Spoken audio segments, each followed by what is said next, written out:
Assalamualaikum warahmatullahi wabarakatuh.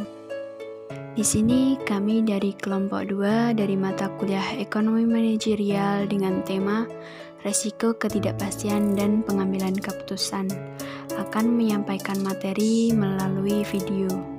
Sebelum kita lanjut ke materi, saya akan memperkenalkan anggota kelompok kami. Yang pertama ada Rinanda Putri, yang kedua ada Zahrin Aida, yang ketiga ada Meliana Nurnaning Tias. Selanjutnya silahkan simak video dari kami. Yang pertama, ketidakpastian, probabilitas, dan nilai harapan. Istilah probabilitas digunakan untuk mengukur secara kuantitatif berbagai kemungkinan kejadian yang tidak pasti. Konsep probabilitas terbagi menjadi dua, yaitu probabilitas objektif dan probabilitas subjektif. Probabilitas objektif merupakan suatu konsep yang didasarkan pada frekuensi relatif dalam jangka panjang. Probabilitas subjektif merupakan suatu peristiwa terjadi berdasarkan penilaian pribadi atau cara orang bertaruh. Dapat dimisalkan apabila kita menyaksikan pertandingan basket antara Fakultas Ilmu Administrasi dan Fakultas Hukum. Jika kita mengatakan probabilitas Fakultas Ilmu Administrasi menang 1/2, probabilitas Fakultas Hukum menang 1/4, probabilitas pertandingan seri 1/4. Maka kita bersedia bertaruh 2/1 untuk Fakultas Ilmu Administrasi melawan Fakultas Hukum, dan kita bertaruh 1/1 untuk seri. Dalam hal ini tentu saja secara konsisten kita bersedia membayar taruhan 2/1 bila terjadi seri. Variabel random merupakan variabel yang memiliki nilai yang tidak pasti, tetapi mempunyai distribusi probabilitas yang diketahui. Misalkan, sebuah perusahaan tidak dapat meramalkan labanya, tetapi dapat memberikan laba tersebut dalam probabilitas tertentu. Laba perusahaan disebut variabel random. Jika variabel random X terdiri dari X1, X2, sampai Xn dengan probabilitas P1, P2, sampai Pn, bahwa P1 ditambah P2 ditambah sampai Pn sama dengan 1, kemudian nilai harapan dari variabel random dituliskan dengan EX, maka persamaannya dituliskan sebagai berikut. EX sama dengan P1 dikali X1 ditambah P2 dikali X2 ditambah sampai Pn dikali Xn. Dalam analisis ketidakpastian dapat menggunakan nilai harapan dan varian dari laba, harga, biaya, dan sebagainya. Biasanya perusahaan dapat menaikkan nilai laba harapan hanya dengan melakukan investasi yang beresiko lebih tinggi, yang berarti akan menaikkan varian dari labanya. Akan tetapi, investasi yang beresiko lebih tinggi tidak selalu menaikkan nilai laba harapan dengan tingkat yang sama dengan resikonya. Yang selanjutnya, sikap terhadap resiko. Resiko adalah kejadian yang tidak diinginkan, merupakan bagian dari kehidupan yang dapat terjadi tetapi tidak selalu dapat dihindari. Berikut ini hal-hal yang berhubungan dengan resiko adalah: yang pertama, ketidakpastian mengenai sesuatu; yang kedua, kejadian yang tidak diinginkan; yang ketiga, sesuatu yang terjadi di luar tujuan semula; yang keempat, kemungkinan terjadinya sesuatu yang merugikan. Beberapa cara yang lazim dalam menghadapi resiko. Yang pertama, menghindari resiko, yaitu menghindari penyebab timbulnya resiko. Yang kedua, mengurangi resiko, yaitu memperkecil kemungkinan atau probabilitas untuk terjadinya resiko tersebut atau memperkecil kerugian atau akibat resiko yang mungkin terjadi.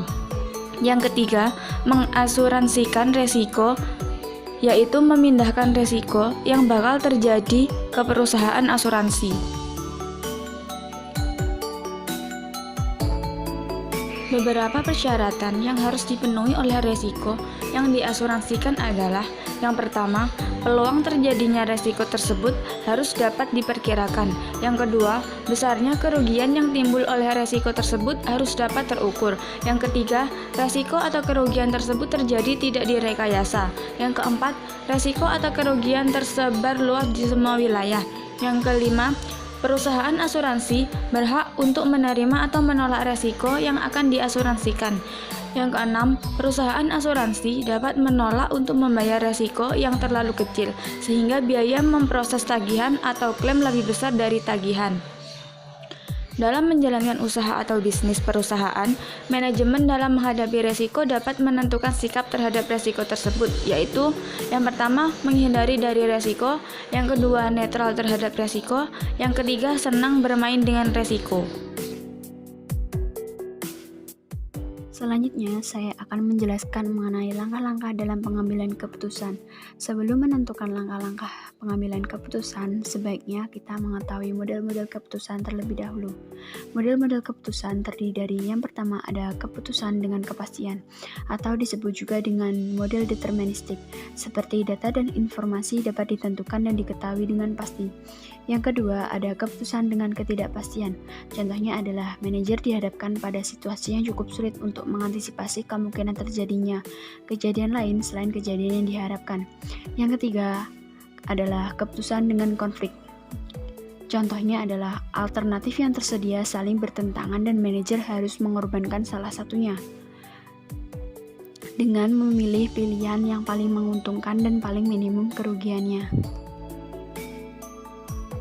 Selanjutnya, dalam proses pengambilan keputusan ini dibagi menjadi 6 langkah, yaitu yang pertama ada pembatasan masalah. Di sini dapat menentukan dengan jelas batasan-batasan keputusan apa yang akan dibuat. Yang kedua ada penentuan tujuan. Di sini sektor swasta hampir semua keputusan ditujukan untuk mendapatkan laba. Pencapaian laba maksimum merupakan tujuan alamiah dari sebuah perusahaan swasta.